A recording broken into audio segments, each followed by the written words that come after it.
everybody. It's been a while since we've actually reviewed a Bruce Timm DC animated television series. And let me tell you, I am so glad that this is the television series that we're reviewing, because if you have been recently new to my channel, you probably haven't seen some of my earlier episodes of DCAU Update, but one of the episodes that I did do when I first started making this segment was focusing on Young Justice when it actually was on the air on Cartoon Network, and how angry I got when both Young Justice and Green Lantern the animated series got canceled. But thanks to DC Universe, the streaming service, they decided we can bring Young Justice back because the fans just want to have it back. They got the producers back, they got the writers back, they got the voice cast back for Season 3 called Young Justice Outsiders. So, knowing the way that Warner Brothers operates, I knew that I didn't have to worry about getting the streaming service because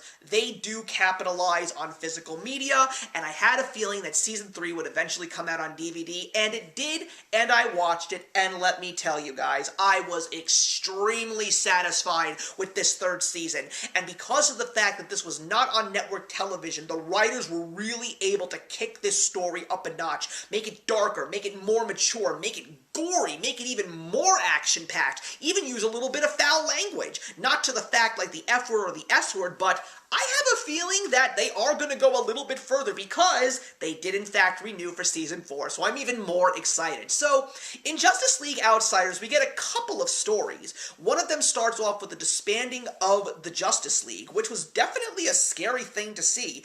It was because of the fact that Batman pretty much said he didn't want to be a part of it, and he takes a whole bunch of heroes from the Justice League, as well as the Young Justice team along with him.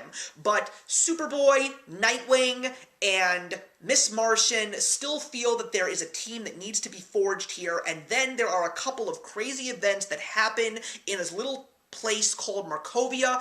That is where Brion, the prince, ends up getting exiled because he carries the metagene, and there also are a couple of other heroes that join this new Young Justice squad, like Forager from the New Genesis world, as well as a mysterious girl named Halo, and eventually a famous face in the world of Young Justice and Teen Titans, Terra actually shows up, Brion's little sister, and the story that we get from Terra is pretty much the exact same thing, because the light is also back, but now that cliffhanger that we got in the end of Season 2 comes full circle with Apocalypse looping in the background. Particularly, we get Granny Goodness in this story. Although it was really weird to see Granny Goodness not being voiced by Ed Asner, I still did like Granny Goodness in the show. But at the beginning, when we're taking a look at these three new heroes that are adopted by this team, we really sort of just focus on them, and we really don't get a lot of what's been going on the outside. I mean, Artemis also returns to join this team, but we also don't see much of Static or Kid Flash or Wonder Girl, so I felt like it was a little bit slow and a little bit one-dimensional as they were developing these characters, but then two specific characters make an appearance and also take big roles as the rest of the season goes on, and that is Beast Boy, who decides not to have the Young Justice team entirely working in covert ops, but to have a group of heroes actually be out in public and in the spotlight to show all the people of the world that there are still great heroes out there, and that's who the Outsiders become.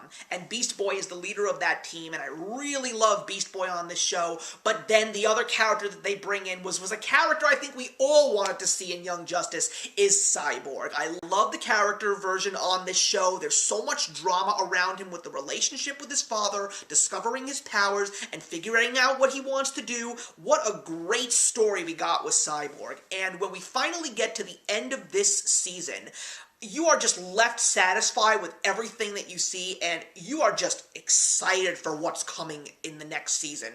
I have no idea what is going to happen except for this one little cliffhanger that we got at the very end, at the very last frame of the last episode, and that was a Legion of Superheroes ring on a mysterious person.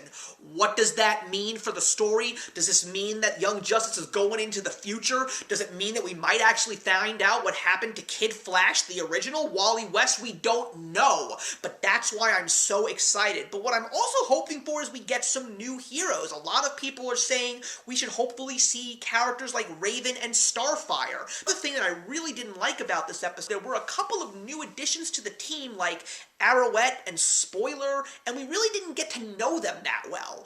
And it wasn't until the end, until we finally started seeing characters like Wonder Girl being developed, but we didn't get much of Robin, aka Tim Drake. So I'm really hoping that we get a lot more from the heroes that we already know, but as well as getting some new heroes as well, because I think it would be really cool to see Raven and Starfire and a couple of other young heroes, maybe even throwing in Firestorm. That would be cool too.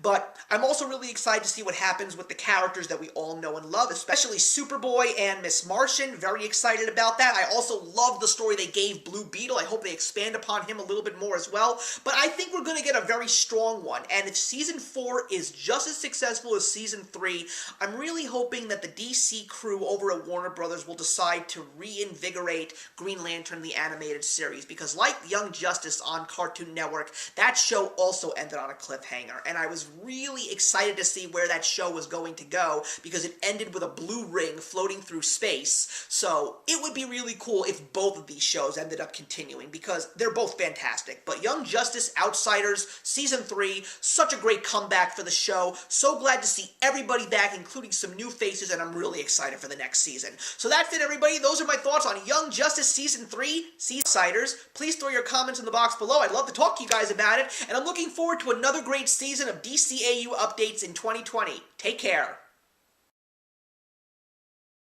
Hey, thank you so much for stopping by my channel today. If you're new here and want to see more of what my channel has to offer, please click on the link to my last video, or hit that subscribe button to be kept up to date with all of my uploads. Content of all sorts is posted here quite often, so trust me, you do not want to fall behind. I will see you in the comments, and actions speak louder than words.